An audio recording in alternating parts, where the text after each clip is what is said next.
How can foreigners buy a property in New Zealand?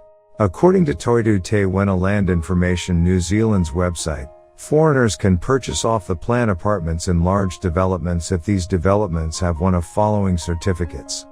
Each certificate carries different rules. Number 1. Transitional Exemption Certificate. Foreigners purchasing off-the-plan residential apartments in developments with a Transitional Exemption Certificate can do so without the need to apply for consent. They must also be the first buyers of the apartment and must settle before August 22, 2023. The buyers are not required to sell the property and can live in it if they choose to do so. Currently, registration for buildings with a Transitional Exemption Certificate is closed and no new developments will be added. Number 2.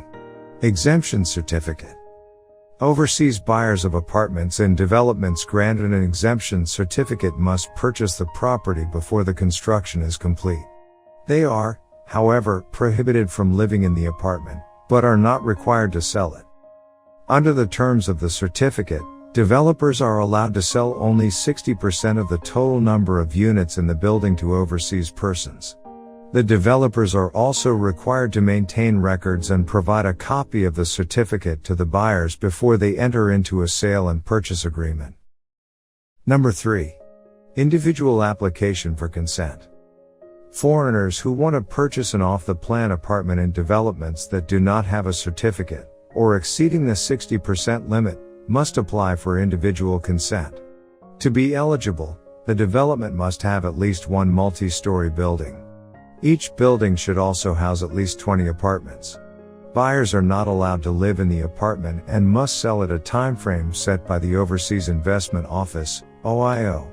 The consent fee is $2,040. One thing to note is that New Zealand citizens are not permitted to purchase an apartment on behalf of an overseas person.